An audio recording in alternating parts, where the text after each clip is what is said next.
বীরভূমে তৃণমূল কর্মীকে দেখা যাচ্ছে কার্তুজ গুনতে। 20টি কার্তুজ তিনি গুনছেন। তার নাম দোলন শেখ, তৃণমূল কর্মী। ভাইরাল হওয়া সেই ভিডিও দেখুন। ঠিক আছে, কিন্তু এইটা পুরবানে বাক্য, আর আমি যে কোটা দিয়েছি 24টা, সেটা থেকে আছে। আমি কথা বলে নিয়েছি, আমি বলে নিয়েছি, কিন্তু এখনো কাছে আছে। আমার কোটা নয়, এই কোটা হচ্ছে পুরবানে বাক্য কোটা দিয়ে। হ্যাঁ, তুই দেখলে 2 3 3 আর 3 6 6 আর 3 9 9 10 11 12 13 14 15 16 17 18 19 20। কুড়িটার ওই মেশিনে দুটো লোক 3 করে কটা আছে। আমার কোটা কোনো পাই না, মানে সে আমি যে কোটা বলছি ফোনে সাইজ হয় না। যেটা বলেছে সেটা দিয়ে যাবে, যা আছে যেখানে যা ভরা ছিল সেই কোটাই ওখানে যা আছে তাই।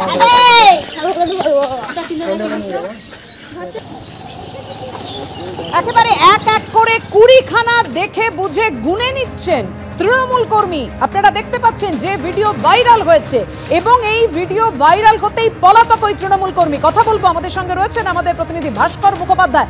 ভাস্কর, কি কারণে এত কার্তুজ হাতে দেখা গেল ওই তৃণমূল কর্মীকে? শুধু হাতে নয়, একেবারে গুনে গুনে দেখে নিচ্ছেন যে কটা রয়েছে। 20টা কার্তুজ গুনছেন।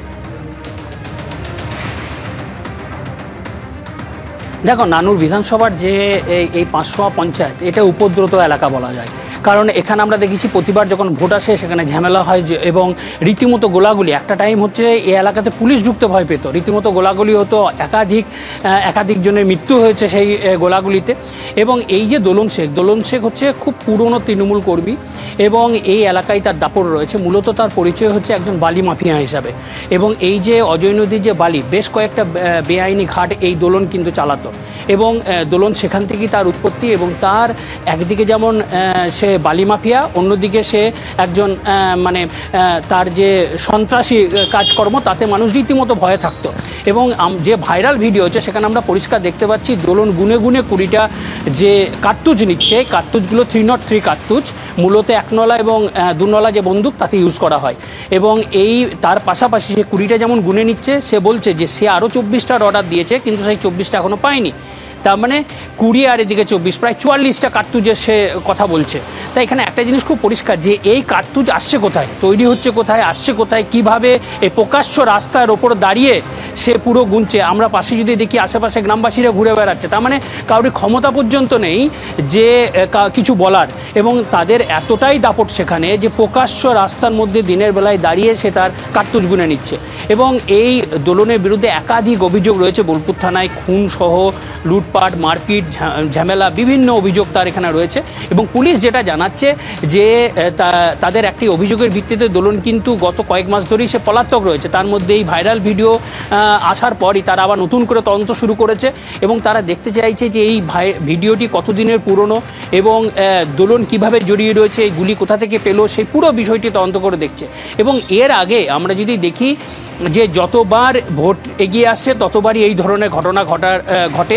এবং মূলত এর আগে পুলিশ যখন ধরে, মূলত ঝাড়খণ্ড থেকে একটা করিডোর রয়েছে যেটা বোলপুর হয়ে একদম নানুর হয়ে সেটা বর্ধমানের দিকে যাচ্ছে, এবং এই করিডোরের মাধ্যমে একাধিকবার আগ্নেয়াস্ত্র পাচার করার সময় ধরা পড়েছে পুলিশের হাতে। তাই এই যে দোলন শেখ, তার বিরুদ্ধে যে অভিযোগ বা যে ভিডিও ভাইরাল হয়েছে, সেখান থেকে একটা জিনিস খুব পরিষ্কার, যে প্রকাশ্য এইভাবে আগ্নেয়াস্ত্র নিয়ে, কার্তুজ নিয়ে যেভাবে ঘুরছে, তাতে রীতিমতো সেখানে আতঙ্কের পরিবেশ, একেবারে রীতিমতো আতঙ্কের পরিবেশ তৈরি হয়েছে বীরভূমে। বিজেপি এই নিয়ে কটাক্ষ করেছে, আপনাদের দেখাবো, কিন্তু তার আগে দেখাবো বীরভূমের জেলা তৃণমূলের সহ সভাপতি মলয় মুখোপাধ্যায়, তিনি কি বলেছেন। প্রশাসন সক্রিয় আছে, যদি কেউ অনৈতিক কাজ করে থাকে তাহলে নিশ্চয়ই তার বিরুদ্ধে পুলিশ প্রশাসন ব্যবস্থা নেবে। তদন্ত শুরু করেছে পুলিশ, দেখবেন আজকেও কাল থেকেই তদন্ত শুরু করেছে। বিজেপির মুখে এইসব কথা মানায় না। বিজেপি আমরা সবসময় দেখেছি প্রত্যেকবারই ভোটের আগে, সেই মোহাম্মদ বাজারই হোক কি রামপুরহাটি হোক, ঝাড়খণ্ড থেকে নির্বাচনের আগে ঝাড়খণ্ড থেকে দুষ্কৃতকারী এবং বোম বারুদ নিয়ে এসে তারা এই ঘটনা ঘটায়। আর এই নিয়ে কটাক্ষ করে বিজেপি কি বলছে, দেখুন কি বলেছেন ধ্রুব সাহা। যে ছবি আমরা সমাজ মাধ্যমে দেখতে পাচ্ছি, বুঝতে পারছি না যে ভারতবর্ষ না আফগানিস্তান না পাকিস্তান। দিনের বেলায় মস্তান মাফিয়ারা গুলিগোলা গুনছে, সাধারণ মানুষের কাছে যদি এইরকমভাবে গুলি পৌঁছে যায়, তোপ পৌঁছে যায়, তাহলে মানুষের নিরাপত্তা থাকবে কোথায়?